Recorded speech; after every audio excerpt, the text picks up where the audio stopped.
용감한 토크쇼 직설 시작합니다. 먼저 주식시장 상황부터 살펴보겠습니다. 장현지 아나운서 전해주십시오.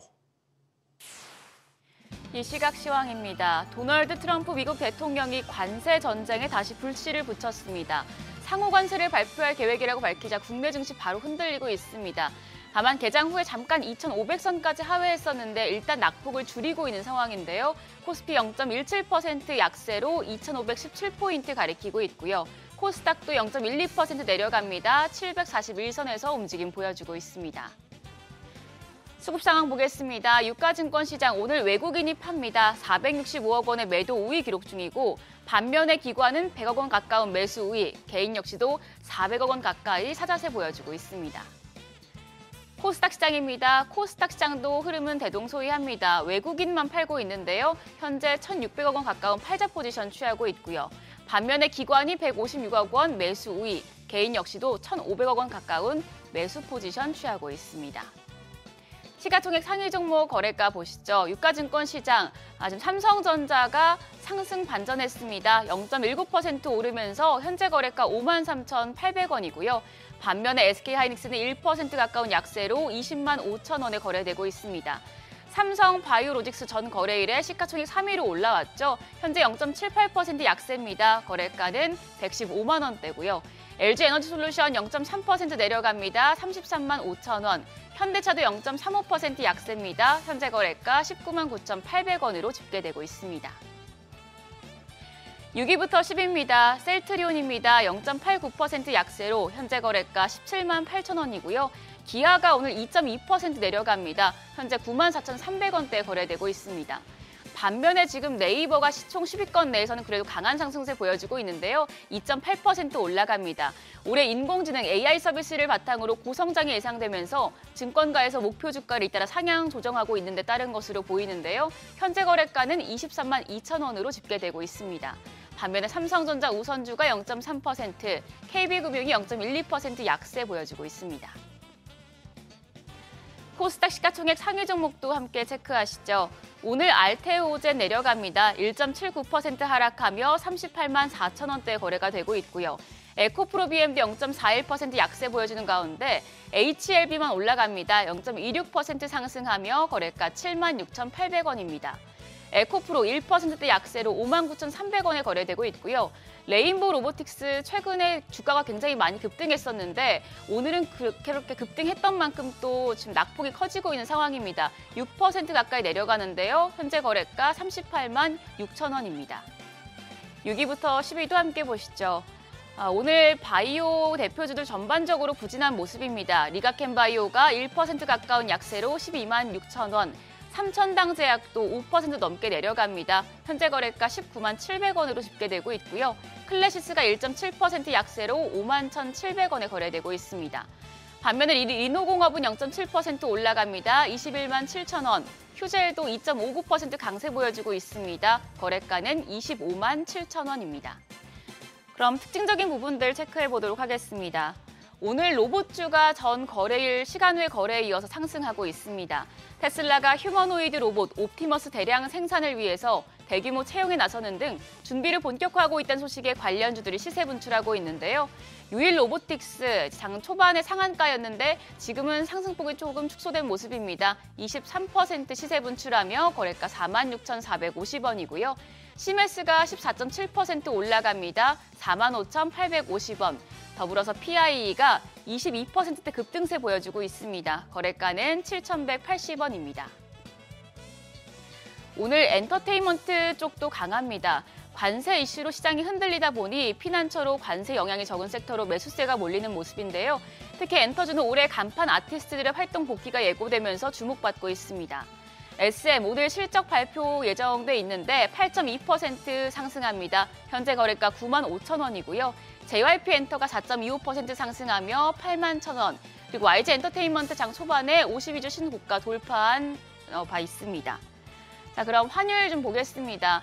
환율 오늘 달러와 강세를 반영하면서 급등 출발했습니다. 그리고 나서 9시 31분 기준으로는 1,452원 90전에 거래가 되고 있고요. 현재도 지금 1,453원대에서 거래되고 있는 모습입니다. 지수 다시 함께 보시죠. 지금 코스피가 0.19% 약세로 2,517포인트, 코스닥은 지금 약보합 수준으로 낙폭을 많이 축소한 상황입니다. 관세 전쟁 우려에 시장이 다시 흔들리고 있습니다. 다만 개장 대비해서는 낙폭을 조금씩 축소시키고 있는 상황인데요. 오늘은 환율 상승에 따른 외국인 자금 이탈 유의하시면서 코스피가 장중에 2,500선 안정적으로 지지할지 지켜보셔야겠습니다. 지금까지 시장 상황 전해드렸습니다. 네, 계속해서 시장의 다양한 이슈들을 풀어보는 시장 따라잡기로 이어가겠습니다. 강관우 더 프리미어 대표 나오셨습니다. 안녕하십니까? 안녕하십니까? 자, 주말 사이에 트럼프발 관세 폭탄 또 터졌습니다. 상호 관세 이야기 나왔고 중국과의 관세 전쟁 예정대로 결국 협상은 하지 못하고 시행됐습니다. 오늘 시장이 크게 흔들리는 것 같았는데 그래도 갈수록 좀 충격에서 벗어나는 모습이긴 합니다. 네, 뭐 다행인 거죠. 네. 우리 시장이 뭐 코스피가 지난 금요일 날 먼저 조금 장중에 좀 밀렸잖아요. 그 시장을 이어받아서 미국 시장도 그런 이제 여파로 여러 가지 이제 선언 여파로 이제 많이 밀렸던 건데 우리 시장은 네. 장 초반에 약세를 이겨내고 어쨌든 2,510선 이상으로 지금 올라와 있다. 거기에는 이제 삼성전자의 반등세가 가장 지금 큰 역할을 하고 있다 이렇게 보여집니다. 그래서 좀 다행이라고 생각을 하는 거고요. 저는 지난주에도 월요일 날 제가 매주 월요일 날 옵니다만은 나올 때마다 말씀드린 게 2,500선 특히 2,450선 밑으로 내려갈 때는 우리가 겁내할 게 없다. 이게 시간 기다리면은 다 회복될 수 있는 지수대다 이렇게 계속 말씀을 드렸댔고 계속적으로 테크 소부장 강조를 드렸댔습니다. 지난주에도 테크 소부장들 상당히 강했죠. 다만 삼성전자가 강하지 않아가지고 이 외국인들의 매도세가 과연 언제까지 지속될 것인가 참 문제다 이렇게 생각을 하고 있습니다. 오늘도 물론 이제 외국인들이 좀 개입을 하는데 과거보다는 그래도 조금 낮아진 그런 수준이에요. 그래서 외국인 지분율이 지금 49.9%에 가 있죠. 그렇지만은 이게 갑작스럽게 좋아질 것 같지는 않은데 과연 이재용 회장의 리더십이 어디까지 이제 새로운 그림을 그려내느냐에 따라 삼성전자를 끌고 올라갈 수가 있겠죠. 그 전에 미리 소부장들이 올라가는데 지금 네. 트럼프가 관세 정책을 이제 지금 상호 관세 얘기하고 중국과도 이렇게 계속적으로 이게 충돌할 가능성이 있으면서 조금 미국 시장은 우려를 했습니다만 우리 시장은 뭐 그거에서는 약간은 조금 홀가분하게 지금 출발을 하고 있는 이런 모습입니다. 관세에서 전 나라가 뭐 모두 자유로울 수는 없어요. 네. 그리고 이게 상호 관세이기 때문에 미국에서 만약에 10%를 한다, 우리도 10% 부과할 수 있고 뭐 덜 할 수도 있고 뭐 이런 거잖아요. 근데 이제 이런 거죠. 관세를 지금도 우리 무관세잖아요. 미국에서 오는 것들 무관세인데 미국 제품의 경쟁력이 있고 퀄리티가 좋고 가격 경쟁력도 있고 그러면은 잘 팔리는 겁니다. 그런데 무관세로 해도 우리나라 들어와서 미국산으로 팔고 있는 대표적인 뭐 미국산 자동차들 보면은 그렇게 잘 팔리는 것 같지가 않아요. 길거리에 이렇게 많이 보이지가 않거든요. 그러니까 관세에 있고 없고를 떠나가지고 제품 자체의 경쟁력 그리고 가격 경쟁력이 있느냐 없느냐 소비자들이 선호하느냐 마느냐 이런 건데 중국 중국에 대해서 이제 관세를 갖다가 와장창 때린다고는 하잖아요. 네. 그런다고 했을 때 중국 물품이 너무 싸거든요. 그러니까 너무 싸니까 여기에 관세를 뭐 20%, 25% 이렇게 한다고 쳐도 올라가는 효과는 아주 미미해요.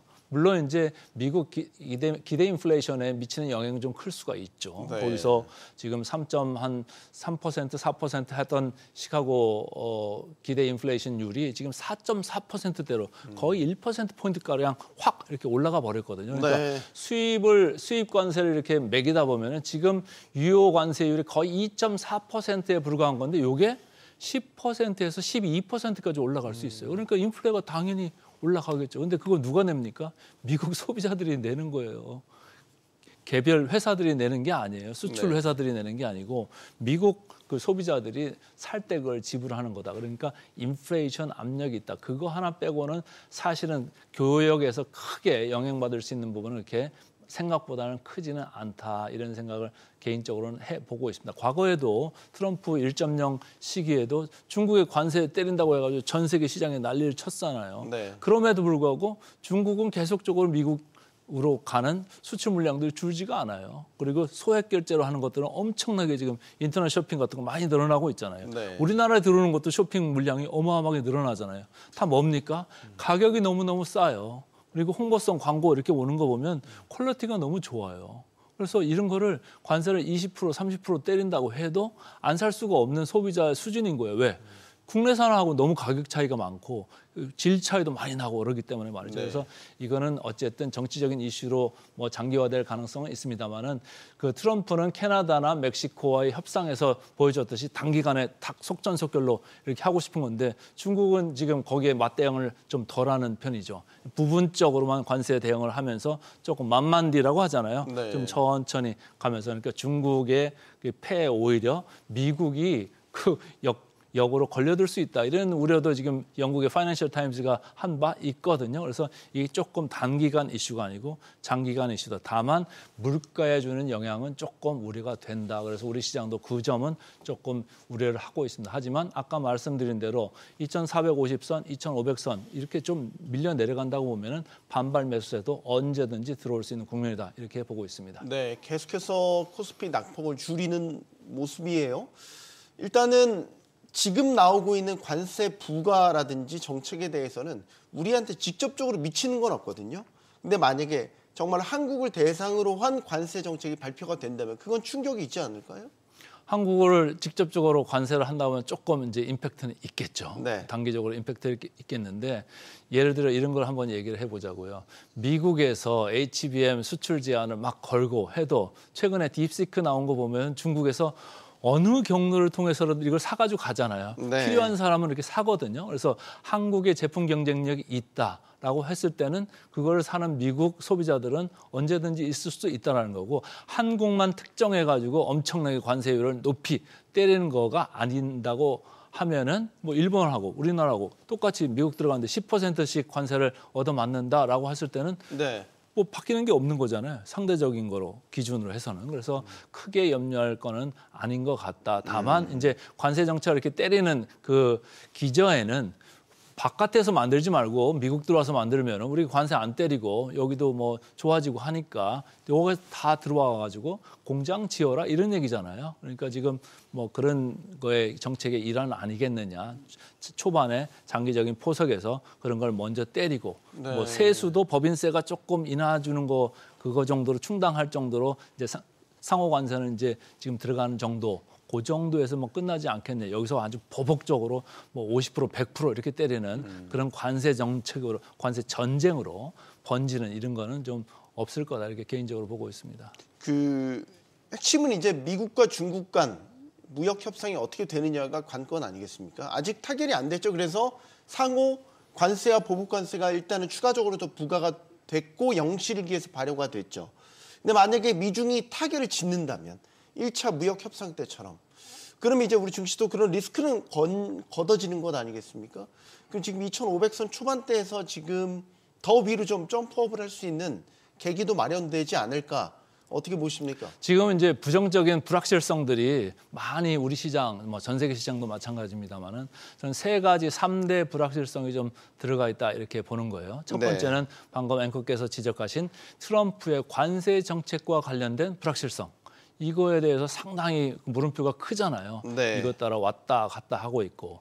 두 번째 불확실성은 트럼프 2.0식의 연준과의 과연 그 독립성, 그게 과연 확보가 될 거냐. 지금 인플레이션 관련되는 수치들 나오는 거 보면 미국 ISM 제조업 지표 이런 지수도 상당히 좋게 나오고 물론 서비스 쪽은 조금 하회를 하고 있습니다만은 제조업이 좋아지고 있고 또 그 기대 인플레이션도 그래서 아까 말씀드린 대로 4.3%대로 갑자기 올라갔다고 했잖아요. 네. 그래서 두 번째 불확실성은 그런 연준 플러스 인플레이션 관련되는 불확실성이 있을 수가 있고요. 세 번째는 이제 지난번에 딥시크 관련돼서 얘기가 있었습니다만은 AI 관련돼 가지고 엔비디아가 계속적으로 지금 의심을 받고 있잖아요. 네. 우리나라에 지금 근간을 이루고 있는 게 삼성전자, SK하이닉스 그리고 그 밑에 있는 소부장단이 있는데 그것 따라 가지고 우리 시장을 뒤흔들 수가 있거든요. 그러니까 3대 이렇게 불확실성이 있음에도 불구하고 우리 시장은 여전히 쌍국면에 처해 있다. 그렇기 때문에 가는 길이 좀 울퉁불퉁하고 그럴 수는 있습니다만은 그리고 당장에 보이는 긍정적인 요인이 없습니다만은 그래도 그 저가 매력이 하방을 좀 견뎌줄 거다. 이렇게 보고 있습니다. 작년도 그렇지만 뭐 최근까지 계속 그랬죠. 일단 국장 떠나서 미장에 투자하시는 분들 상당히 많아졌고 특히 이제 빅테크를 중심으로 많이 그 매수세가 계속 가열차게 들어갔는데 최근에 좀 흔들린단 말이죠. 딥시크 사태 때문에도 뭐 엔비디아가 많이 빠졌었죠. 빅테크도 마찬가지죠. 이거 괜찮겠습니까? 이대로 가도 되겠습니까? 왜냐하면 빅테크 주가도 좀 빠질 때 더 들어간 저가 매수라고 판단 시점이라고 보시고 들어간 분들도 꽤 계시더라고요. 그 제가 빅테크 주가들을 이렇게 쭉 한번 이제 보고 있는데 지난번도 한번 보여드렸습니다만은 지금 제일 오른쪽 위에 보시면은 메타라고 하는 주식이 계속적으로 이렇게 올라가고 있어요. 그때도 제가 말씀드릴 때 최근에 미국의 AI 소프트웨어 쪽이 각광을 받으면서 메타가 동시에 각광을 받고 있다. 팔란티어 말씀드리면서 그때도 네. 말씀을 드렸는데 메타가 다른 데보다도 밸류에이션 상으로 지금 매력도가 있어요. 한 25% 정도 이렇게 싼 국면이 있고 제일 밑에 쳐져 있는 게 엔비디아였습니다. 네. 엔비디아가 제일 이렇게 밑으로 급강하다가 최근에 이렇게 반등세를 보여줬죠. 근데 재밌는 게 딥시크 이후에 이렇게 반등이 올라오고 있어요. 그래서 딥시크 이후에 다시 엔비디아에 대해서 주목을 하면서 다시 성장성에 대해서 이렇게 좀 그 부각을 지금 받고 있다 이렇게 보는 거고 빨간 줄로 이렇게 표시를 해놨습니다만 테슬라로 보시면은 최근에 주가가 쭉 이렇게 밀려 내려오고 있어요. 주당 500불 가나 했더니 400불도 깨고 지금 내려와가지고 서학개미들 이렇게 지금 불안하실 텐데 어쨌든 이런 빅테크 관련되는 그 동향에서도 보면은 전체적으로 이해가 지금 엇갈리고 있잖아요. 그래서 그 AI 소프트웨어 이쪽으로 좀 많이 갈 수 있다. 근데 전체적으로 빅테크는 작년에 미국에서는 많이 올라간 감이 있다. 네. 그리고 밸류에이션도 상당히 높다 이런 얘기예요. 제가 테슬라 항상 말씀드릴 때 밸류에이션이 지금 시장 평균보다 4배가 높습니다. 이렇게 말씀드렸잖아요. 네. 최근에 AI 소프트웨어 관련돼서 팔란티어 여러분들 많이 들으셨습니다만 팔란티어는 더 높고요. 뭐 시장 평균보다 5배 이상으로 지금 높습니다만은 시장에서 애널리스트들은 계속 목표 주가를 올리고 있잖아요. 그래서 저는 조금 그 무서운 느낌으로 지금 밸류에이션이 확장이 되고 있는데 그래서 미국은 좀 고평가돼 있기 때문에 그때도 말씀드렸습니다만은 십시일반으로 조금 물량 조절을 하시든지 아니면 메타 같이 조금 누가 봐도 싼 주식 그쪽으로는 조금 더 비중 조절을 하시는 게 좋을 것 같고 우리 시장하고 이제 비교를 해봐야죠. 네. 우리 시장하고 비교할 때 우리 시장은 뭐 전 세계에서도 그렇고 미국과 비교하면 더더군다나 그렇고 상당히 싸잖아요. 지금 주요 지수 최근 흐름이 나오고 있습니다만 연초 이래로 우리 제일 위에 코스닥입니다. 거의 9% 가까이 올라갔잖아요. 그리고 코스피 녹색으로 돼 있습니다만 이것도 뭐 5, 6% 이렇게 올라갔는데 다행히 미국의 S&P나 나스닥이나 여기보다는 한참 지금 성적표가 좋아요. 그리고 오늘도 보면은 되게 2,500 초반으로 가버리니까 반발력이 좀 생기잖아요. 네. 그러니까 우리가 작년에 너무 성적표가 안 좋아서 전 세계에서 꼴찌했던 증시였는데 그걸 기저효과로 해가지고 지금은 그 어느 정도 탄탄한 그 지지세를 보이고 있다 이렇게 읽으시면 돼요. 그래서 서학개미 그리고 우리 시장 이렇게 봤을 때는 금년은 미국 시장보다는 오히려 우리 시장이 저는 더 좋을 수가 있겠다 이렇게 보는 거예요. 단 하나만 딱 변수를 말씀드리자면은 환율입니다. 환율이 미국 시장이 저렇게 가버리면 사실은 달러 강세로 강하게 가버려야 돼요. 근데 미 달러화 지수가 지금 108, 107 왔다 갔다 하면서 계속 유지되고 있지 않습니까? 지난번에 110까지 갔었을 때는 상당히 공포 국면으로 갔습니다만 그래서 우리나라 고유의 지금 정치적 불확실성 이런 게 좀 잦아들게 되면은 이제는 1450선 밑으로 확실히 자리를 잡을 수가 있겠다 이런 생각을 하면은 외국인들 입장에서는 삼성전자도 많이 팔아놨겠다 환율도 지금 내려갈 수 있다고 보면은 우리 시장은 여기서 추가적으로 아주 강력하게 매도하는 그런 거는 좀 바보 같은 짓일 수 있다 오히려 사들어야 되는 국면이 맞을 수 있다 이렇게 강하게 믿고 있습니다. 한국의 빅테크 삼성전자는 어떻게 봐야 될까요? 지금 이슈가 많이 있었죠. 뭐 스타게이트 프로젝트 참여 가능성과 함께 이재용 삼성전자 회장의 사법 리스크가 항소심에서 무죄로 나면서 좀 해소된 부분도 있고 기대와 우려가 여전히 교차하고 있는 시점이고 주가는 여전히 5만 원대 초반이고 오늘 뭐 오르고 있다고는 하지만 또 언제 조정받을지 모르고 이제 무죄 판결하고 지금 일주일밖에 안 됐잖아요. 그래서 네. 어쨌든 최근에 IR이나 PR 이쪽에서 삼성그룹 전반적으로 분위기가 조금은 바뀌는 느낌이 나와요.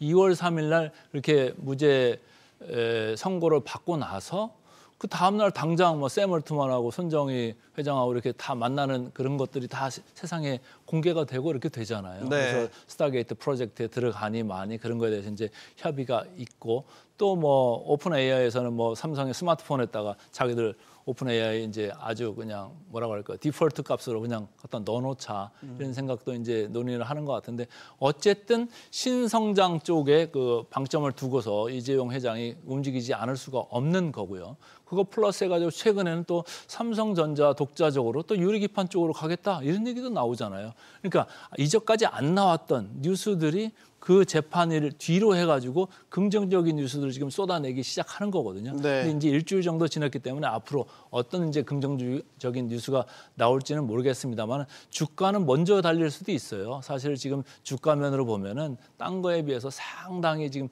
낮아져 있습니다. 밸류에이션으로 봐도요. 삼성전자, 뭐 유리기판 한다는 삼성전기도 있잖아요. 삼성전기도 제가 비교를 차트를 하나 그려봤습니다만은 SK 하이닉스보다도 싸고 삼성전기보다도 싼 그 삼성전자가 되겠습니다. 그래서 최근에 유리기판 관련주가 저렇게 급등을 함에도 불구하고 삼성전자에는 지금 미동도 없는 그런 주가들이거든요. 그래서 네. 그나마 삼성전기가 따라 올라오고 있는데 밸류에이션으로 봤을 때는 삼성전기보다도 삼성전자가 더 쌉니다. 근데 유리기판을 똑같이 전자도 하고 전기도 한다 이렇게 얘기가 되어 있습니다만은 삼성전자가 하는 유리기판하고 삼성전기가 하는 쪽은 조금 다르죠. 전체적으로 만들었을 때 서브스트레이트 관련되는 건 삼성전기 쪽에서 유리기판을 하는 거고 고유의 인터포저 관련되는 거는 이제 삼성전자가 하는 건데 어쨌든 과거에도 저희들은 본 적이 있어요. 뭘 봤느냐.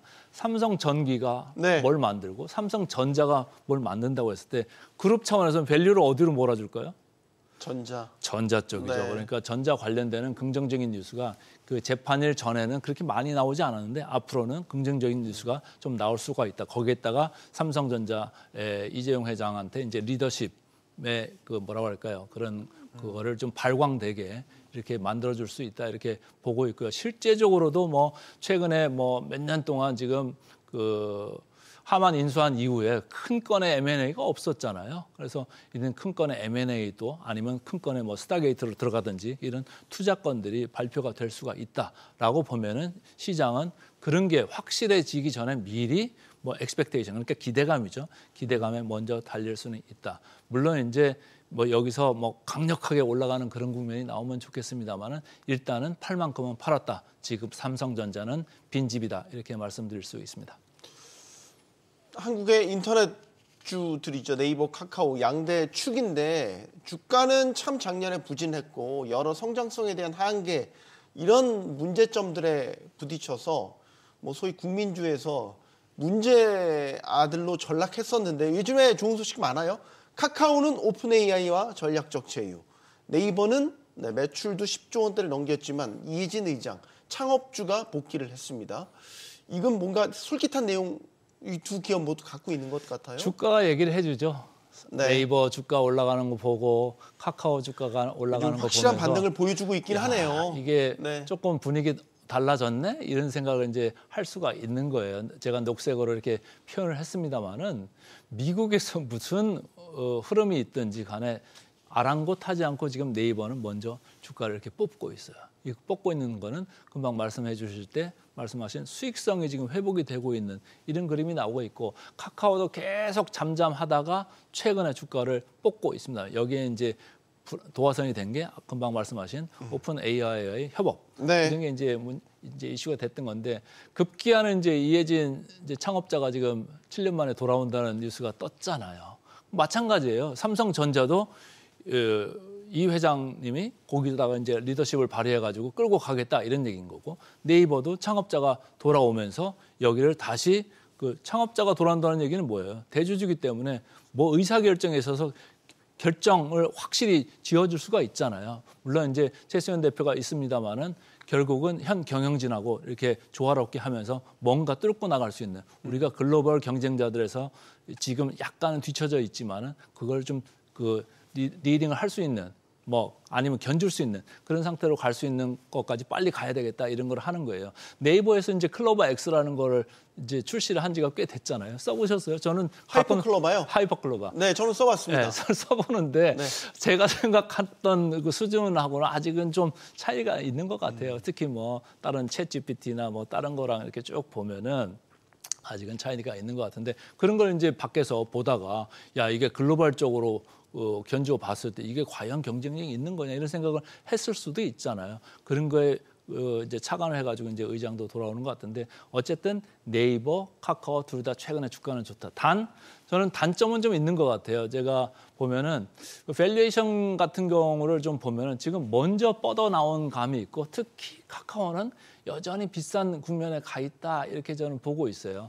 위에 보면 카카오 제가 PBR 이렇게 그려왔는데 거의 2배 근처에 지금 오고 있잖아요. 근데 네이버는 밑에서 따라오고 있는데 그러면 이 회사들이 사실은 이익을 좀 많이 내야 돼요. 이익을 2배나 1.5배 정도 되려면 상당히 많이 내야 됨에도 불구하고 우리가 자기 자본 이익률이라고 하잖아요. ROE라는 거는 그렇게 높지가 않아요. 네. 10%를 아직도 하회하고 있어요. 그러니까 쓸데없는 것들 많이 투자하고 이런 것들이 좀 많은 거죠. 그런 걸 좀 제거를 좀 하고 아주 핵심적인 거로 들어가야 되는데 거기 플러스 해가지고 카카오는 아직 자체적으로 AI 플랫폼이 없잖아요. 네. 밖으로 공표된 게. 이번에 이제 오픈 AI 한다니까 그게 기대감이 좀 들어와 있는데 어쨌든 잘 견뎌보면서 이 회사가 진정하게 창출해낼 수 있는 그 밸류가 뭐냐. 그리고 지금 주가는 어디 가 있느냐. 이걸 보시면서 하면 좋을 것 같습니다. 근데 저는 개인적으로는 이렇게 좀 비싸고 먼저 올라가 있는 이런 PBR 이런 거 카카오보다는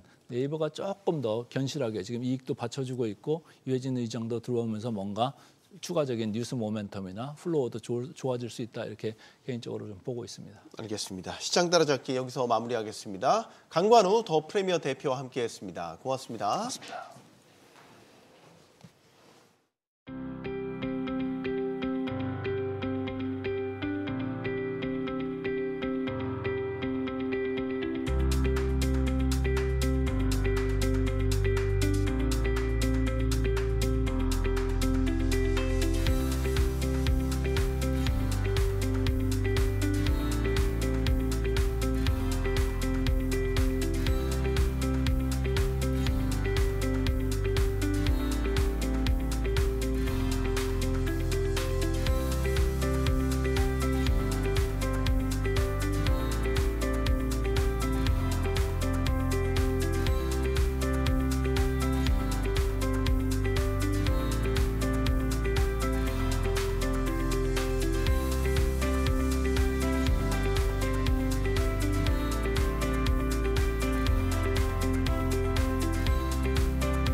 검찰이 이재용 삼성전자 회장에 대해 대법원에 상고하기로 결정했습니다. 이 회장은 부당합병과 회계 부정 의혹으로 기소돼서 1심과 2심에서 모두 무죄를 선고받았는데요. 그러면서 검찰의 상고를 두고 무리한 행보란 지적이 나왔습니다. 하지만 한편에선 당연한 처사고 재벌 봐주기 안 된다 이런 목소리도 나오고 있죠. 최근 삼성전자를 둘러싸고 위기론이 커지고 있습니다. 이런 상황에서 검찰이 어떤 판단을 내리는 것이 좋은지 지금부터 따져보도록 하겠습니다. 함께해 주실 분들 소개해드리죠. 인천대 경영학부 홍기용 교수 나오셨고요. 리더스 인덱스 박주근 대표, 또 경제개혁연대 정책위원인 노종화 변호사 나오셨습니다. 안녕하십니까? 네, 안녕하세요. 안녕하십니까. 용감한 토크쇼 직설은 SBS BG 뉴스 앱과 유튜브에서 실시간으로 시청이 가능합니다. SBS BG 앱을 다운로드 받아서 시청하시면 더 많은 정보와 뉴스를 보실 수 있습니다. 이번 검찰의 결정을 두고 재계에선 이재용 회장에 대한 발목 잡기란 비판을 내놨는데요. 앞서 항소심에서 무죄가 나온 직후 이재용 회장 측은 이제 경영에 전념할 수 있기를 바란다는 입장을 내놨습니다. 반응 먼저 듣고 본격적인 토론 시작하겠습니다. 3월 주총에 등기이사 복귀하십니까? 이번 판결을 계기로 이제는 피고인들이 본연의 업무에 전념할 수 있게 되기를 희망합니다. 네, 이번 상고 결정을 두고 말들이 참 많습니다. 무리한 상고다라는 지적도 있고 뭐 당연하다, 뭐 정반대 의견들이 지금 여러 가지로 부딪히고 있는데 일단 박 대표님 어떻게 보시는지 그냥 개괄적인 내용부터 좀 의견 듣겠습니다.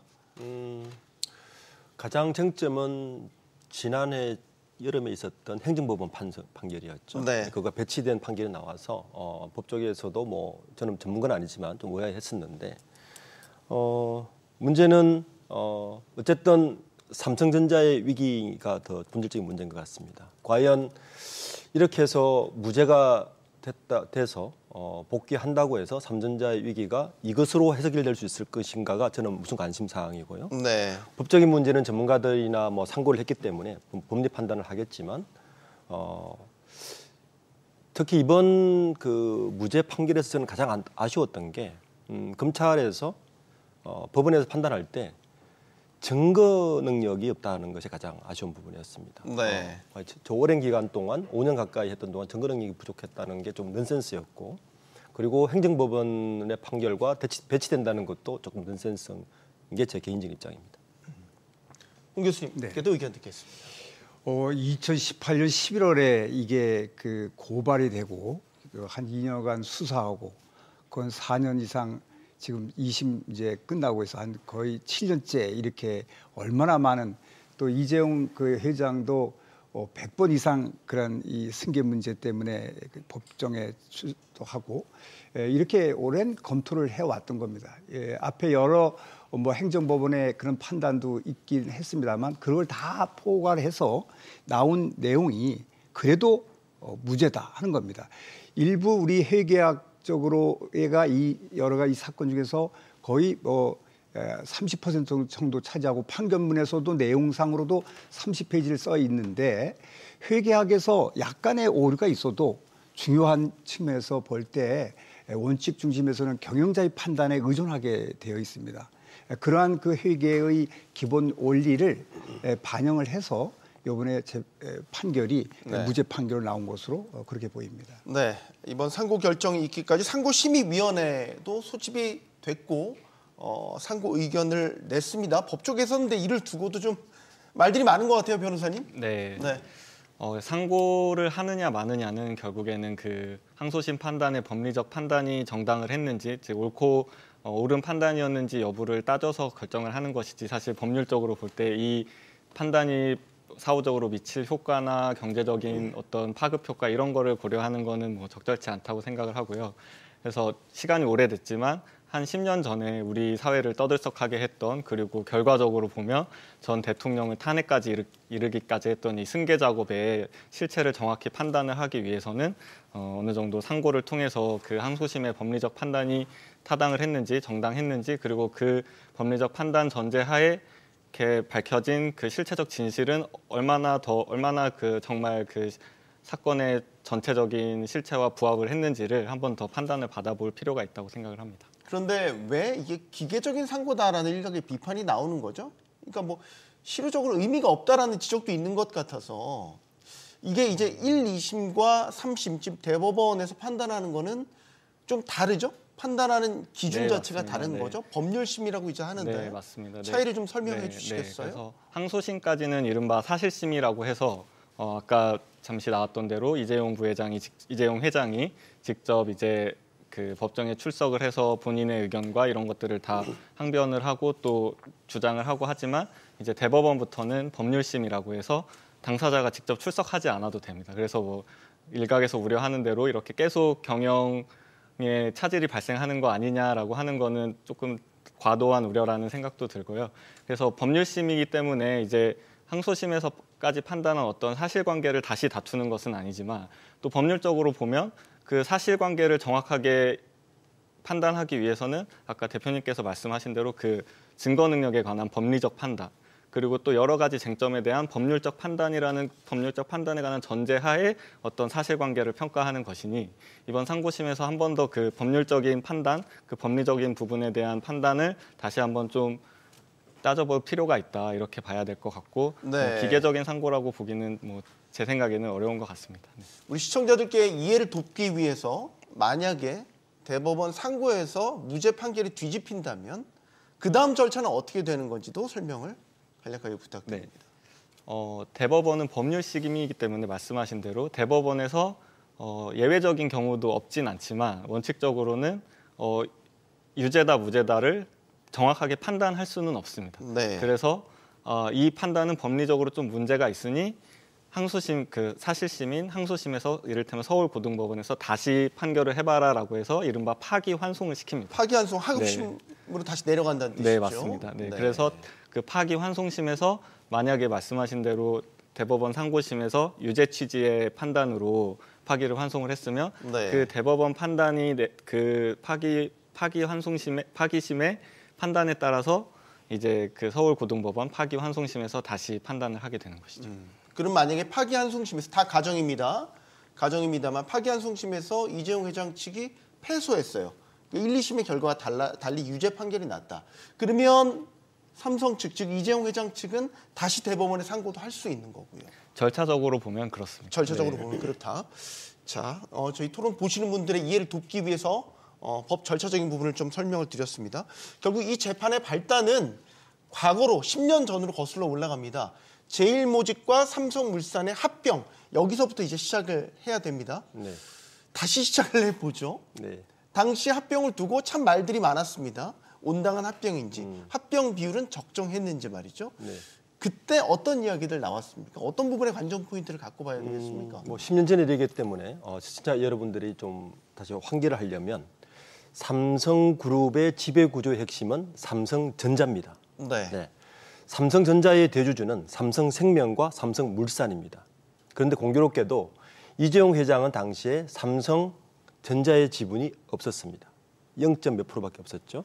그 삼성생명의 지분도 없었습니다. 네. 삼성생명과 삼성전자의 지분은 이건희 회장이 많이 가지고 있었죠.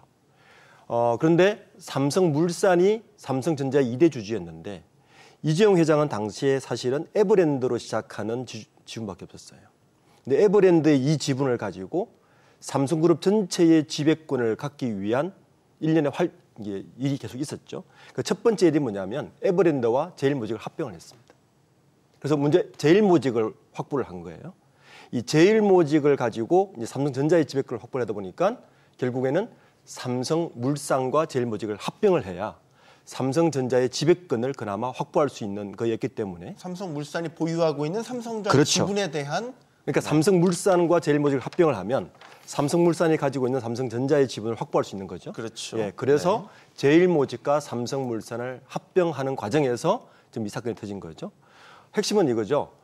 덩치가 큰 삼성물산, 약 29조 자산 규모, 그리고 그나마 거기에 6분의 1밖에 되지 않는 제일모직 자산 규모가 약 5조.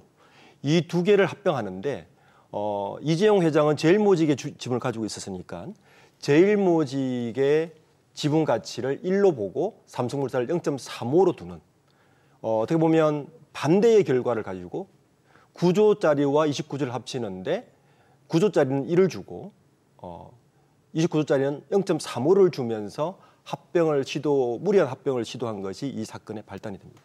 그러니까 이 두 개 합병을 위해서 법원에서 이렇게 이제 판단한 거죠. 네. 세 개의 쟁점이 있었죠. 첫 번째가 이제 자본시장법 위반이죠. 네. 자본시장법 상으로 두 개를 무리한 합병을 하다 보니까 문제가 생긴 거고, 두 번째는 제일모직의 가치를 높여야 될 거 아니에요.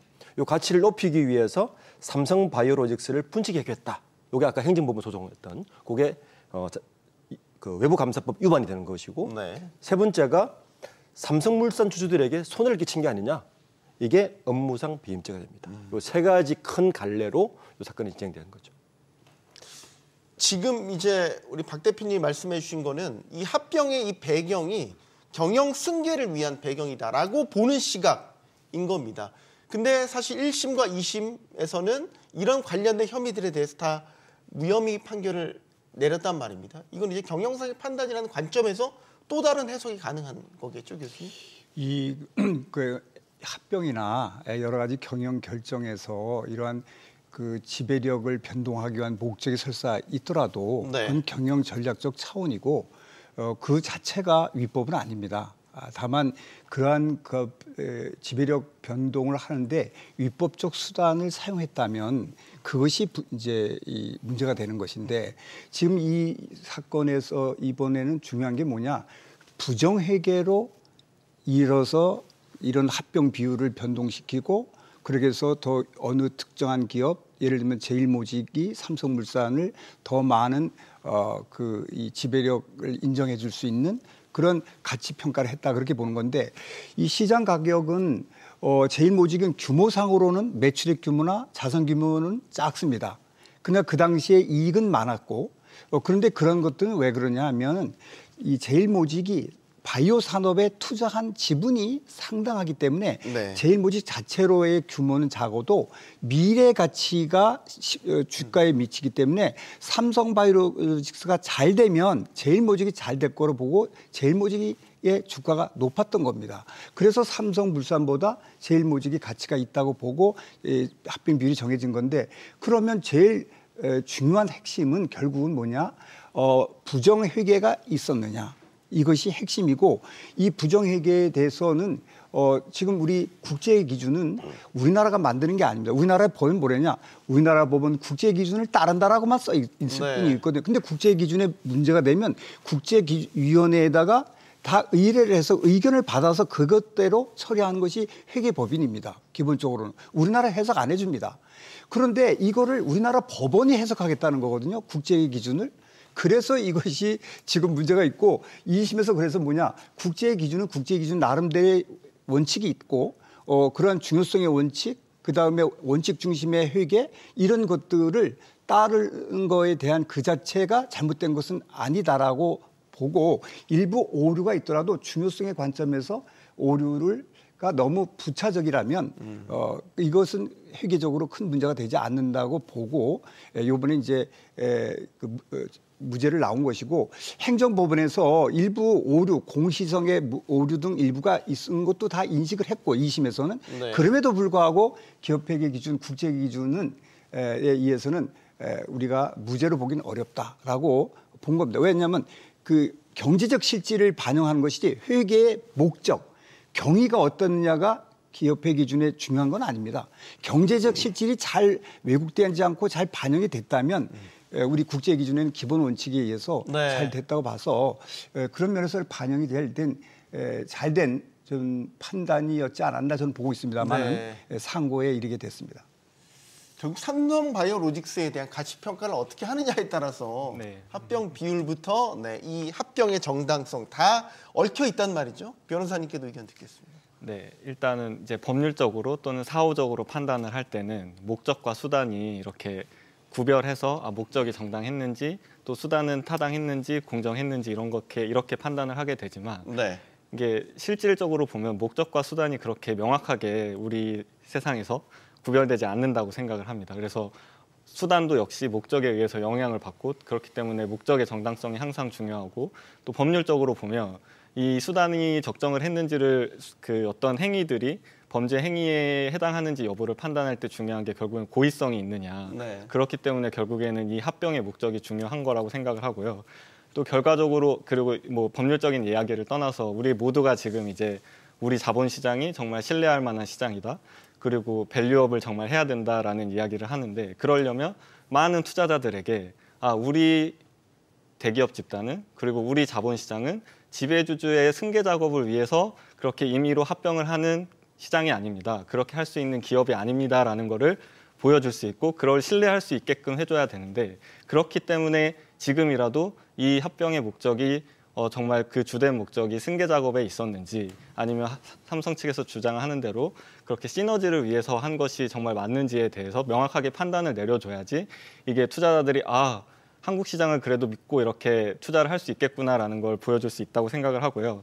그래서 다시 그러면 목적을 부분을 조금만 말씀을 드리면 네. 결국에는 두 회사를 합쳐서 어떤 시너지가 난다는 건 뭐 예를 들어서 1 더하기 1이 됐을 때 2가 아니라 2 이상의 가치를 발생시킬 수 있다라는 게 나와야 되고 또 원론적으로 보면 결국에는 수직적 관련성이 있거나 수평적 관련성이 있는 회사들끼리 합병을 할 때 뭐 예를 들면 최근에 가장 많이 이렇게 알려졌던 게 뭐 이를테면 대한항공과 아시아나항공과 같은 합병 같은 경우에는 당연히 합병을 하면은 시너지가 있을 수 있겠구나라고 사람들이 생각할 수 있잖아요.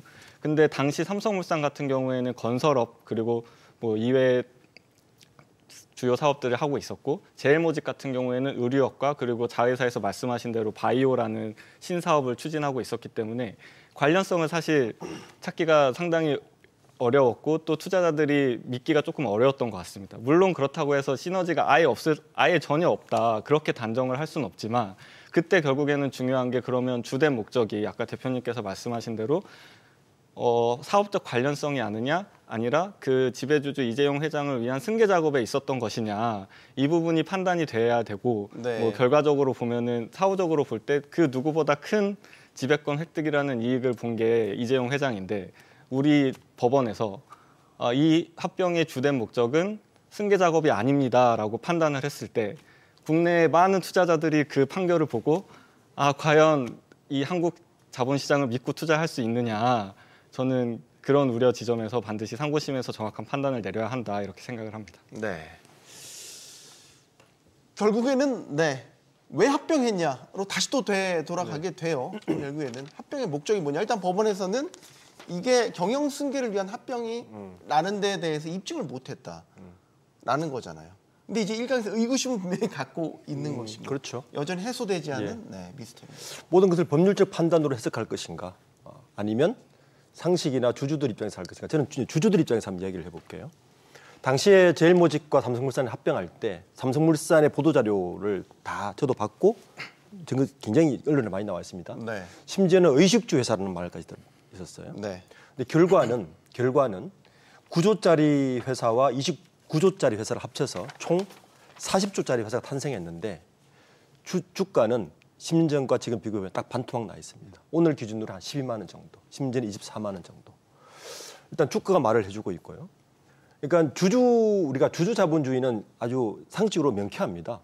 모든 의사결정은 이사회나 오너든지 이사회든지 누구나 의사결정은 그 기업과 주주를 위해서 해야 되는 게 그 상식적인 거죠. 당시에 이 합병은 과연 누구를 위한 합병이었냐라고 물어보면 법률적인 것은 복잡하고 여러 가지 판단해야 되겠지만 저는 특정인을 위한 합병은 분명했다라고 말할 수 있을 것 같습니다. 네. 왜냐하면 결과론적으로 10년이 지난 이 시점에 이재용 회장은 삼성그룹의 지배권을 확보를 했고요. 삼성물산의 당시 반대했건 찬성했건 삼성물산 주주들은 굉장히 손해를 봤습니다. 네. 당시 가장 큰 1대 주주는 국민연금이었습니다. 9.9% 이상을 더 가지고 있으니까요. 근데 일단 국민연금이 가장 큰 손해를 봤고요. 2대 주주가 엘리엇이었죠. 엘리엇 당연히 손해를 투자 이익을 어떻게 했는지 모르겠지만 저는 그렇게 상식적으로 접근을 해야 된다. 과연 그 당시 10년 전에 삼성물산에서 이야기했던 의식주 기업이라는 게 과연 존재했던가? 지금 삼성물산은 본인들이 이야기했던 그런 기업의 비전을 가지고 그런 기업 활동을 하고 있는가를 물어보면 이 사안은 저는 간단한 상식적으로 명정하다고 생각하고 있습니다. 조금 회계적으로 자세하게 여쭤보고 싶은 거는 결국 삼성바이오로직스에 대한 기업 가치 평가를 하는 데 있어서 이게 좀 부풀려졌다. 그러니까 분식 회계로 볼 만한 근거가 뭐가 있겠냐라고 하는 이제 것들 중에서 의혹이 삼성바이오로직스 자회사가 또 있어요. 바이오에피스. 여기에 대한 회계 기준이 바뀌면서 자산이 늘어나는 효과가 나타났다. 이거는 문제가 없겠습니까, 교수님?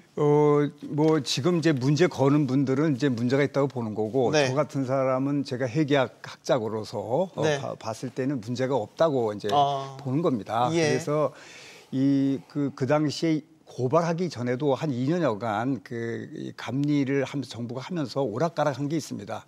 결론적으로 왜 이런 문제가 됐냐면 2012년에 그 삼성 이 바이오로직스 이 회사가 그 에피스에 대한 그런 투자를 이제 설립되고 또 투자를 하는 과정에서 바이오젠 미국 회사와 삼성 그 바이오로직스가 합쳐서 에피스에 투자를 했는데 그때 당시 지분이 85%를 삼성 바이오로직스가 갖고 있었고 네. 15%가 바이오젠 미국에 있는 바이오 회사가 갖고 있었는데 다만 그 사람에게 플러스 콜 옵션 즉 나중에 지금에 있는 주가 지금 발행한 가격보다는 높지만 그 높은 가격으로 52 빼기 1주 내에 해당하는 말하자면 거의 절반을 취득할 수 있는 권리를 준 건데 네. 그 당시에 이거를 어떻게 해결을 처리했냐면 85%니까 지배력이 있다고 보고 삼성 바이오로직스는 연결 해결을 했습니다.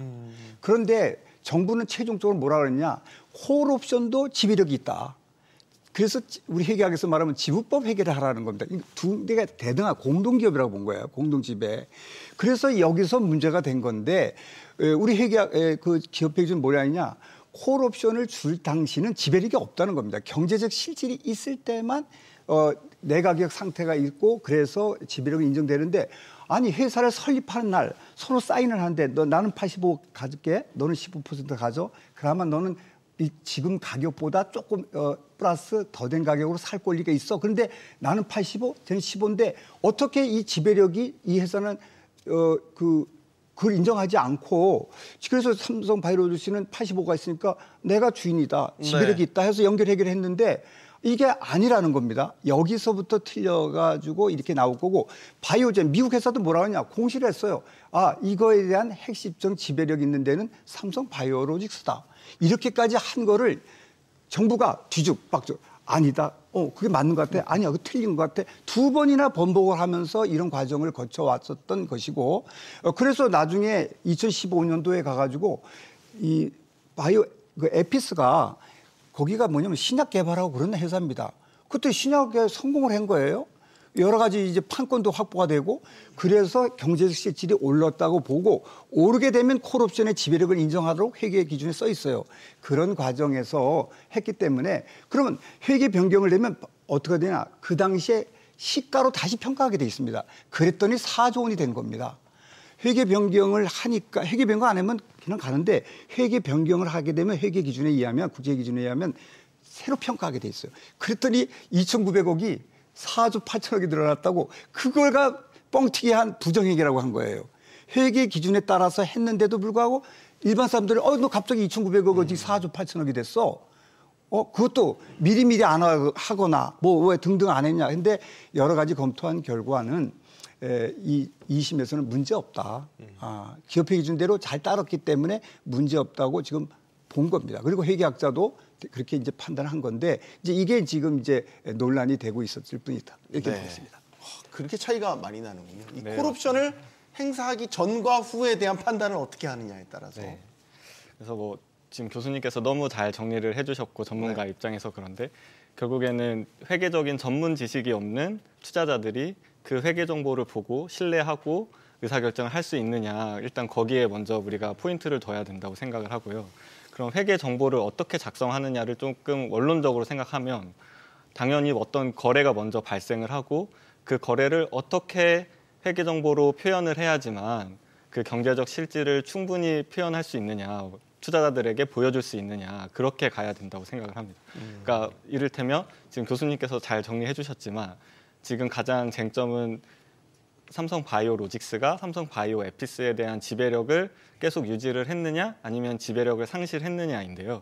그러면은 지배력 상실을 일으킬 만한 어떤 실질적인 경제적 사건이 먼저 발생을 하고 그거에 대해서 이제 우리가 삼성 바이오 에피스라는 해외 자회사를 더 이상 단독으로 지배하지 못할 것 같습니다. 이걸 어떻게 회계 평가를 해야 되는지를 고민해 봅시다. 이렇게 가는 게 정상적인 회계 처리 방법이었을 거고 이게 어떻게 보면 회사의 재량을 최대한 존중해서 그러면 너희가 생각할 때 가장 투자자들에게 합리적인 정보를 제공할 수 있는 방법은 뭐냐 이거를 제시해야 된다고 생각을 하는데요. 근데 지금 이제 드러난 것을 보면 말씀하신 대로 삼성물산 합병 때 이제 삼성 바이오로직스와 에피스를 조금 이제 당시에는 높게 평가한 거 아니냐는 의혹이 있었고 그렇게 평가를 했던 게 있고 보니 그 바이오젠이 갖고 있었던 콜옵션도 공정가치로 평가하게 되는 이슈를 이제 삼성 바이오 측에서 발견을 하게 된 것이죠. 그러면 우리 이 콜옵션 어떻게 회계 처리를 해야 되지?라고 검토를 했더니 부채로 인식을 해야 되고 그러면 대규모 손실이 발생하게 되리라는 걸 인식을 하게 된 거죠. 근데 지금 여기까지만 보더라도 지금 삼성의 고민은 내가 에피스를 단독으로 지배를 하고 있었느냐, 지금 바이오젠이 콜옵션을 행사할 것 같아서 이제 우리는 공동지배로 바뀔 것 같은 것이냐, 이런 걸 고민한 게 아니라 결과적으로 이 콜옵션을 인식을 하면 재무제표상 대규모 부채와 손실이 인식을 하게 되고 그러면 자본 잠식에 빠지게 될 거고 그러면 지금 내년에 당장 로직스 상장을 해야 되는데 상장에도 큰 영향이 있을 뿐만 아니라 우리 합병할 때 로직스를 이렇게 공정가치를 높게 평가를 해놨는데 제일 먼저 가치를 높이는 데 기여를 해야 되는데 그렇죠. 근데 합병을 하고 났더니 지금 대규모 손실을 인식하게 되는 사정이 발생하니까 이걸 어떻게 해결해야 하느냐, 거기에 포커스가 먼저 맞춰졌다는 거죠. 네. 지배력을 상실했느냐 안 했느냐, 거기를 먼저 고민을 한 게 아니라 근데 이런 과정을 놓고 볼 때 이게 과연 그러면 회계기준에서 요구하는 원칙 중심 회계기준이라는 거에 부합을 하느냐, 부합하지 않는다고 생각을 하고요. 아까 잠깐 더 말씀드린 교수님께서 지적했던 것처럼 금융당국도 오락가락했던 게 사실입니다. 근데 그런 어떻게 보면 지엽적인 부분을 다 빼고 핵심을 보면 결국에는 이 삼성바이오로직스의 회계 처리가 일관성을 확보하고 있느냐, 계속 지배력을 갖고 있었다라고 하는 게 타당을 했는지 아니면 2015년 그 특정 시점에 삼성물산 합병을 기회로 해서 지배력을 상실하게 할 만한 어떤 경제적 사건이 있었느냐, 거기에 우리가 주안점을 놓고 봐야 되고 뭐 더 이야기가 나올 수도 있겠지만 제가 볼 때는 그런 사건들을 모두가 합리적으로 납득할 수 있을 만한 그런 사건이 없었다고 보고 일관되게 한 방식으로 회계 처리를 하는 게 맞았다, 그렇게 보고 있습니다. 요게 회계적인 문제니까 조금 보완을 해야 되겠습니다. 두 가지 점인데요. 콜옵션을 인식하면 부채만 인식한다고 자꾸 얘기를 하는 것이 많은 분들이 그렇게 얘기를 하시더라고요. 그게 아니고요. 당연히 콜옵션이 행사될 기간에는 부채가 다뤄야 됩니다. 손실을 다뤄야 되는데 이와 동시에 기업 가치를 평가해서 자산 부채 모두 평가해서 가치를 평가해서 평가 증을 해줘야 되는 평가 이익이 발생한다는 말씀을 많이 안 하시더라고요.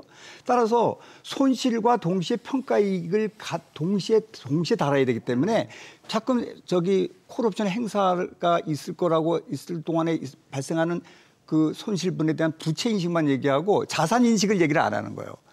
그래서 그 자산 인식이 4조 원이 더 늘어나는 부분은 얘기를 안 하고 손실만 하니까 회계학에서 손실이 나는 줄 아는데 실제는요, 회계 변경이 이루어지기 때문에 콜옵션이 인식되는 순간 그러면 평가 증이 되는 거죠. 왜?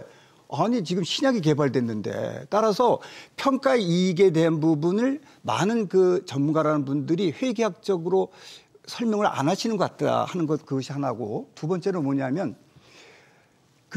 합병은요 5월 달에 일어났습니다. 회계학은 12월 달에 일어난 거예요. 네. 회계학 수치를 보고 합병 비율을 한 게 아니라 합병은 5월 달에 이미 다 끝났습니다. 비율이 결정됐어요. 네. 회계학은 12월 달에 됐는데 그러한 평가가 신약이 개발된다는 걸 알고 제일 먼저 이미 선반영된 거예요, 주가가. 그래서 선반영이 돼서 회계는 신약이 개발되니까 당연히 경제적 실질이 있는지 옵션에 대한 걸 평가하게 되고 그에 따라서 12월에 했고 실제 공시는 그 다음 3, 4월 달에 이루어진 겁니다. 그 다음에. 그래 이거의 시차가 안 맞아요. 우리 회계학자들도 자꾸 얘기하는 게 그거야. 아니 회계학을 먼저 해가지고 그다음에 합병 비율을 했다면 그게 부정 회계를 통해서 합병 비율이 영향을 미쳤다 하지만 합병 비율을 다 결정한 후에 회계학을 처리했는데 어떻게 이게 되느냐고 하는 것이 제일 우리 또 이민점이거든요. 따라서 이런 것이 혼재하면 안 되고 그래서 이걸 다 따진 게 이번에 2심과 지금 1심에서 이루어졌다고 우리는 판단을 하는데 자꾸 이것을 혼돈하면서 말씀하시는 분들도 간혹 있어서 조금 그 두 가지 점은 우리가 바로 잡아야 되지 않을까 이런 혹시 생각합니다. 변호사님 더 추가적으로 코멘트하실 게 있으실지? 이미 저도 합병이 결정된 다음에 회계 처리가 이루어진 거고 그 회계 처리가 이루어지게 된 배경을 말씀드렸던 것 같고요. 그러니까 결국에는 핵심은 경제적 지배력을 상실시키는 이벤트가 있었느냐 없었느냐인데 결국에 요약하면 삼성물산이 합병함에 따라 바이오젠이 콜옵션을 행사할 가능성이 높아졌다. 이렇게 요약을 할 수밖에 없는 것 같은데 이거는 사실 연관성이 적은 것 같다는 생각이 들고요. 그리고 당시를 조금만 돌이켜보면 삼성 바이오로직스에서 사실 제일 우선적으로 생각했던 회계 처리 변경의 어떤 사후적으로 이제 투자자들에게 제시하려고 했던 것은 이제 삼성 바이오 에피스가 나스닥에 상장을 하게 될 겁니다라는 것이었습니다. 그래서 당시에 실제로 그 회계 처리 전에 최대한 바이오젠의 콜옵션을 행사시키고 나스닥에 상장을 시키려고 했었죠. 정말 그렇게 결과적으로 됐다면 어떤 사후적 정당화 이런 논란을 떠나서 말씀하신 대로 이제 바이오로직스는 에피스에 대한 지배력이 없으니 공정가치 평가도 하고 자산 증을 시키는 게 타당했을 겁니다. 이미 상장 회사가 되었으니까. 근데 그 이벤트가 사실 삼성이 제일 원했던 경제적 이벤트인데 그게 결국에는 바이오젠의 콜옵션도 그 당시에는 무산이 됐고 상장도 무산이 됐습니다. 그러면 그때서라도 이렇게 회계 처리만 하면은 이런 과정상 안 맞겠다라는 판단을 하고 지배력 상실의 회계 처리를 하지 않은 게 타당했다고 저는 생각을 합니다. 네. 자. 지금 걸려 있는 거 복잡하시죠? 네, 막 어려운 용어들 나오고 콜옵션 나오고 뭐, 네, 저도 들으면서 상당히 이제 오랫동안 생각하고 이게 저도 예전에 많이 다뤄봤던 문제긴 한데 다시 한번 또 떠올리니까 어렵긴 합니다. 지금 문제는 이번 그 2심까지 그 무죄 판결이 나면서 다른 걸려 있는 재판들도 영향을 줄줄이 줄 것 같다라는 겁니다. 국민연금 같은 경우도 삼성물산 합병으로 손해를 봤다면서 손배소를 지금 청구를 했는데. 2심까지 이재용 회장이 무죄를 받았으니까 여기에도 영향이 있을 것 같고 최근에 또 미국계 헤지펀드 메이슨 캐피탈 작년이었죠. 국제투자 분쟁 제기를 해서 여기도 역시 삼성물산 지분을 갖고 있다가 합병 과정에 손해를 봤는데 이게 정부 개입이 있었기 때문에 손해를 봤다. 그래서 우리 정부가 지금 배상을 해줘야 될 상황까지 놓여 있습니다. 다 이게 줄줄이 사탕처럼 네, 얽혀 있나요? 그러니까 이게 넌센스라는 게 이재용 회장은 1, 2심 다 무죄를 받았는데 막상 그게 관련된 곳은 다 피해 보상을 해야 되는 이런 넌센스인 거예요. 그러니까 이게 사실은 일반 투자자나 국민이 이해할 수 있느냐는 거죠. 우선 국민연금이 그 당시 2대 주주라고 말씀드렸는데 1대 주주 말씀드렸는데 국민연금 피해액은 뭐 참여연대 추산이긴 하지만 최소 5,200억에서 맥스 6,750억입니다. 네. 여기에 대해서 지금 그 이재용 회장과 삼성전자를 대상으로 5억 원대 손배상 지금 손해배상 청구해서 중앙지법에서 지금 배상돼 있어요. 만약에 이렇게 실제 피해를 봤는데 그런데 이게 무죄면 국민연금은 피해 보상 받을 곳이 없다. 국민의 돈이다. 이게 첫 번째 이제 넌센스고 두 번째는 이제 국내는 그렇다 치더라도 해외에 지금 ISS 걸려 있고 뭐 한 메이슨 캐피탈 같은 경우는 작년 4월 달에 한국 정부가 443억을 손해배상해야 된다라고 지금 이야기를 했고 네. 이게 이자까지 포함하면 800억입니다. 이거에 대해서 만약에 국제재판에 지버리면 이거 우리나라가 배상을 해야 돼요. 그런데 이렇게 되면 정말 이제 아이러니한 거죠.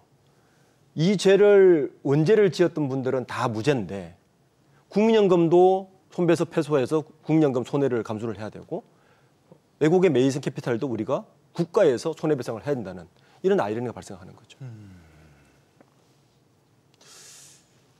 근데 그것은 이제 지금 현재는 지금 현재도 이제 2심까지 된 거고 국제 투자 그 분쟁과 또 다른 부분도 진행 중에 있습니다. 근데 결국은 요번에 이제 뭐 대법원 상고됐으니까 이게 어떻게 정리되는 거에 따라 당연히 영향을 미칠 겁니다. 여기서 이제 당연히 이재용 삼성이 패소가 되면은 당연히 뭐 각종 손해배상이 이만저만이 아닐 겁니다. 아마 삼성이 생존할 수 있는지 여부까지 영향을 미칠 정도로 저는 된다고 보고 있습니다. 따라서 뭐 그거는 이제 법리 따질 때는 뭐 그런 것까지 따져서 할 수는 없는 일이지만은 그런 영향을 미칠 것으로 보이고요. 다만 이제 이러한 것들이 회계적인 문제가 삼성 국제 기준에 의해서 이렇게 큰 사건 난 거는 글로벌 기업에서 삼성바이오로스 하나예요. 전 세계에서 국제 기준에 의해서 이 형사 사건이 이렇게 6, 7년간 이렇게 사법 판단을 받는 거를 갖고 있고 아직도 계속 진행되고 있는 엄청난 국제 기준의 무용성이 나옵니다. 아니 국제 기준은 원칙 중심에서 전 세계에 통일된 기준을 마련해서 하다 보니까 구체적 규정을 못 두고 원칙적으로 좀 더 경영인에게 판단을 한다고 하는 내용까지 다 있습니다. 또 중요성 판단으로 일부 오류가 있어도 적정 의견이다. 그래서 이런 시스템에서 외부감사법에서 회계감사, 공인회계사라는 걸 전 세계적으로 안 둔 나라가 없을 정도 제도에서 회계적 관점에서 해석하면 문제가 없게 하고 있는 거를 사법적 관점에서 들여다보고 잘했니 못했냐면 국제위원회에서 만든 거를 우리는 그대로 글자 하나 안 바꿉니다. 우리가 관여도 안 해요. 그걸 그대로 번역해서 쓰는 게 우리 회계 기준이에요. 우리나라가. 그러면 그 해석을 거기서 하고 거기서 맞다 그러면 우리는 따라서 합니다. 전 세계의 공인회계사들은 똑같게 합니다. 그런데 우리나라 공인회계사만 달리해야 됩니까? 우리나라 회사만 달리해야 됩니까? 그럼 국제 기준을 뭐하러 두고 따릅니까? 저는요, 이 우리나라의 사법 심리가 그런 법리를 한다는데 회계 기준의 해석을 하는 걸 법리로 따지고 지금 올린 겁니다. 네. 그걸 어떻게 국제회계위원회에서 해야 될 일을 우리 사법부에서 그거를 해석을 합니까? 그러면 국제 기준에 할 필요 없습니다. 우리나라 법에서요, 우리나라에 맞는 국제 기준을 해야 됩니다. 그러면 누가 우리나라를 회계를 믿겠습니까? 우리나라만 갖고 있는 회계 기준을. 삼성과 애플이 두 개를 평가하는데 삼성이 적용하는 회계 기준과 애플 적용하는 기준이 틀리면 안 되듯이 그래서 네. 한 제도인데 이걸 무리하게 국제 기준의 원칙을 벗어나서 자꾸 이렇게 해석을 하는 것은 우리 기업할 수 없게 만드는 거고요.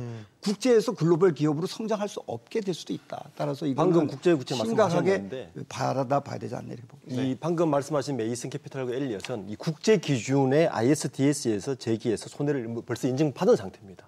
그러니까 지금 교수님께서 말씀하신 국제 기준을 똑같은 잣대를 댄다면 이미 국제 기준에서는 이건 무리한 합병이라고 이미 승인을 해놓은 상태이기 때문에 이 국제 기준의 승인을 근거로 지금 손해배상을 청구한 거란 말이에요. 그러니까 이제 그렇게 보면 국제 기준의 거기는 국제 기준을 그런 건 아니고 합병 자체에서 여러 가지 자기 관점에서 한 거고요. 우리는 지금 현재 회계적인 문제에 의해서 판단하고 있는 거죠. 어찌됐든 간에 여기서 잘못되면 거기에 영향을 이제 미칠 것이다 하는 것입니다. 네. 국민연금 같은 경우는 지금 삼성물산 합병으로 인해서 손해액이 6천억 원이 넘다 이렇게 추산도 하고 있잖아요. 근데 2심까지 무죄를 받았으면 합병 피해에 따른 손해라는 논리가 깨지는 거지 않습니까? 그러면 예를 들어서 피해액이 최소한 준다거나 아예 논리 자체가 성립이 안 되거나 이런 부분들을 지금 생각해야 되는 거 아니에요? 그게 지금 대표님께서 말씀해 주신 그 국민연금으로서의 가장 그리고 또 저도 당연히 납입자이기 때문에 좀 딜레마에 빠지는 것 같은데 굉장히 좀 안타까운 부분인데요. 말씀하신 대로 이번 형사 사건에서 이제 이대로 판결이 확정이 된다면 이재용 회장이 당연히 불법 합병이 일단 아니라고 판단이 되는 건 마찬가지이기 때문에 상당한 민사적 책임을 덜 수 있다고 생각이 듭니다. 실제로 민사적 책임을 묻기 어려워진 게 사실 참 안타까운데요. 근데 또 다시 생각하면 조금 더 이번 판결 말고 뒤로 생각하면 이미 이재용 회장이 박근혜 전 대통령에게 뇌물을 제공해서 박 전 대통령도 탄핵이 되고 또 형사처벌을 받았고 이재용 회장도 그 뇌물과 그 뇌물에 관한 횡령죄로 이미 형사처벌을 받은 게 있습니다. 그리고 또 가장 엘리엇과 메이슨 사건에서 정부의 개입으로 인해서 이런 부당한 의결권 행사와 합병이 이루어졌다라고 그 사건의 핵심이 된 것은 국민연금의 의결권 행사입니다.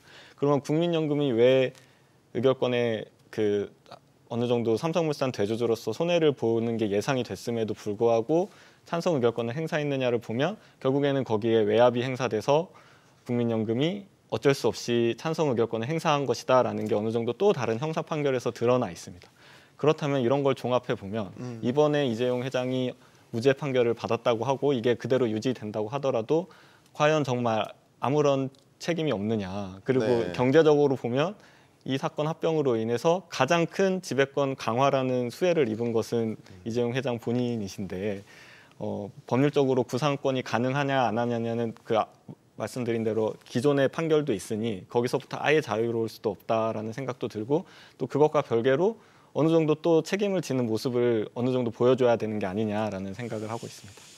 자, 검찰이 상고 여부를 고심하는 시점에서 이복현 금융감독원장이 사과를 했습니다. 여기에 대해서 이제 적절하다고 보는지 아닌지 여기에 대한 논란이 많긴 한데 일단 이복현 원장의 말 듣고 토론 이어가도록 하겠습니다.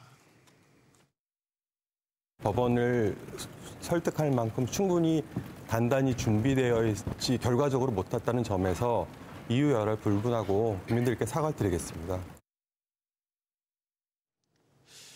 이복현 금융감독원장, 그러니까 금융검찰로 불리우는 금융감독의 원장 자격으로서 이거를 공개 사과를 한 것인지, 글쎄요, 이게 둘 다 지금 논란이 됩니다. 이걸 공개 사과를 하는 게 적절했던 처신이었냐에 두고 이제 갑론을박이 있는데, 적절했다고 보십니까? 저는 부적절하다고 봅니다. 우선 이유는 두 가지인데요.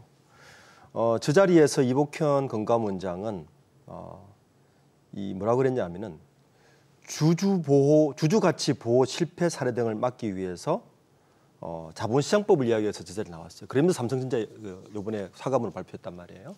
자, 그러면 주주가치 보호를 위해서 사실은 이제 뭐 야당이나 일반 주주들은, 많은 주주들은 상법 개정을 요구하는데, 네. 상법 개정을 보다는 자본시장법 개정이 그나마 현재 대주주나 기업에서 유리하기 때문에 좀 현대 여당과 정부에서는 자본시장법 개정을 위해서 상법 개정을 방지하기 위해서 자본시장법 개정으로 들고 나오면서 저 말을 한 것 같은데, 그럼 이 두 말은 이해상충 관계죠. 첫 번째, 현재 삼성전자 그 이재용 회장의 이번 무죄와 이런 사건의 핵심은 주주 권익보다 대주주의 이해를 위해서 네. 경영권 승계를 했고 무리한 승계 때문에 벌어진 사건인데, 이 사건 자체가 주주 가치를 훼손한 사건이란 말이에요. 그 사건에서 거꾸로 주주 가치를 보호하겠다고 자본시장법을 개정하겠다고 들고 나온 거는 본말도 맞지 않고 앞뒤 말이 전혀 일맥상통하지 않습니다. 그러면서 저 사과는 누구에 대한 사과인지, 이재용 회장에 대한 사과인지 국민과 주주들에 대한 사과인지는 잘 모르겠어요. 넌센스입니다. 그러니까 금융감독원장이라는 책무는 자본시장의 질서를 확립하고 자본시장에서 주주들의 권익을 보호해야 될 책무가 첫 번째 책무인데, 그 책무를 위해서 사과한 건지 이재용 회장에게 사과한 건지 굉장히 넌센스입니다. 그리고는 뒤에는 상법이 아니라 자본시장법 개정에 또 이야기를 하고 있어요. 저는 굉장히 이해가 안 됐습니다. 네. 홍 교수님은 어떻게 보세요? 이거는 사과를 한 게 아닌 겁니다. 사과를 사과라는 한게 단어는 써 있는데 뭐라고 네. 돼 있습니까? 저 그대로 그 워딩에 다시 한번 보여주세요. 워딩. 한 워딩 한번 보시면은 자기가 뭐라고 했냐면, 법원을 설득할 만큼 내가 준비를 못했다. 내가 워낙 내 공소 제기한 게 잘못이라는 말을 사과하지는 않고, 내가 준비를 못했다. 더 많은 자료를 해서 법원을 설득하지를 못해서 내가 이거를 무죄를 받아 그것을 사과한 거다 하니까, 이분은 그 공소 제기 자체를 사과한 게 아닙니다. 저는 그렇게 보이고요. 사과라는 단어가 있다 보니까 뭐가 잘못됐다고 이렇게 이제, 그리고 나서 그분이 단서가 또 있어요. 주주 보호를 위한 자본시장법 등 관련된 법규가 잘 되어야 된다라고 한 것을 보면, 저분은 실질적으로 이번에 공소 제기 자체에 대한 그 사과는 아니지 않느냐. 저는 그걸 보고, 뭐 누구한테 했냐가 중요한 게 아니고요. 그렇다고 이제 보이고요. 아까 선생님 말씀한 그 국제투자에서 뭐 합병에 문제 없다고 됐지만 정부가 이제 항소했거든요. 근데 난 정부도 되게 좀 이해가 못하네. 정부가 삼성이 잘못했다고 지금 여기다가는 공소 제기를 해놓고, 외부 국제에서 삼성의 그 합병 이런 게 잘못됐다고 얘기하면 항소하고, 이게 두 개가 안 맞아요. 그러니까 그런 어떤 전체적인 어떤 회계적 이런 걸 다 반영하지 않고 지금 외국 국제적 분쟁에서는 합병 자체에서만 이제 좀 그 제한된 범위 내에서 판단했다고 저는 보이고요. 그런 면에서 보면 하여튼간에 오늘 지금 이복현 그 금융감독원장의 그 얘기는 우리가 이제 이 사건에 대해서 들여다볼 내용들이 상당하게 내용들이 있다라는 걸 시사하는 발언이다, 이렇게 볼 수가 있습니다. 네, 이건 변호사님께도 의견 네. 들어야 되겠는데요. 네. 네. 일단은 기소를 잘못했다라는 취지로 사과한 게 아니라는 점은 교수님께서 잘 설명해 주신 것 같고요. 근데 뭐 그 적절성을 떠나서 뭐 수사를 주도적으로 했건 말건 이미 검사직을 떠나신 분인데 네.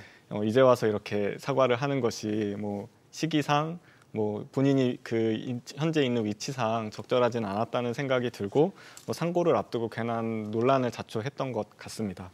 그리고 이제 뭐 또 그 다음에 말씀하신 게 사실 더 중요한 건데, 이제 이런 사건을 토대로 우리가 법 개정을 고민을 해야 된다, 이런 말씀을 하셨는데요. 근데 뭐 죄송한 말씀이지만 우리가 이런 법 개정을 이야기하기 전에 과연 이 삼성물산 합병이라는 사건을 두고 네. 제대로 된 경제적 평가, 법률적 평가를 내리지 않고서 그 법 개정을 한들 과연 국내외 투자자들이 우리 시장과 기업을 신뢰할 수 있는지 그것을 먼저 좀 고민을 해야 된다고 생각을 하고요. 네. 그 다음에 당연히 법 개정도 중요합니다. 근데 법 개정 같은 경우에는 크게 두 가지 갈래로 우리가 고민을 해야 된다고 생각을 해요. 그래서 첫 번째는 그 이복현 금감원장이 말씀하신 대로 이제 케이스 바이 케이스로 이렇게 합병 비율을 잘못 산정하게 되는 문제가 발생을 했으니 그 절차적인 공정성이나 또는 제3자에 의한 평가를 통해서 독립성을 확보하는 방안, 또 그리고 사실 개인적으로는 우리 주식시장, 자본시장의 가장 큰 문제는 너무 한 기업 집단 내에 복수 상장이 많은 게 문제라고 생각이 듭니다. 그러면은 어떻게 심사 규정을 강화한다든지 아니면은 그 상장 절차를 법을 통해서 강화한다든지 해서 최대한 그런 복수 상장 상황을 조금 해소한다든지 이런 것들을 좀 케이스 바이 케이스로 고민하는 것도 중요하고, 그거를 이번에 이복현 원장님께서 지적했다는 점에서 상당한 의의가 있다고 생각을 하고요.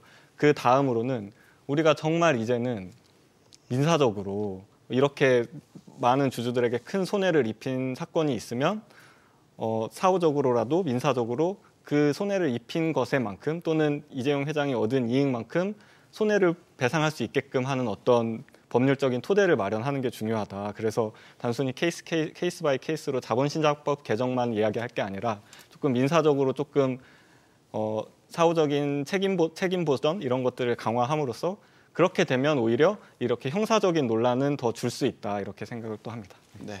박 대표님 짧게 듣겠습니다. 어쨌든 법 개정 필요성도 언급이 됐기 때문에 어떤 부분 중점을 두고 보고 계신가요?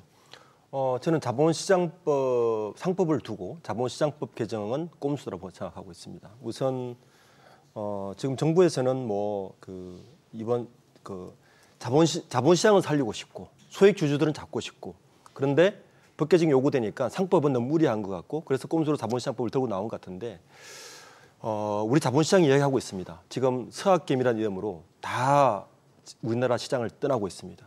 그러니까 기울어진 운동장에서는 투자하지 않겠다는 겁니다.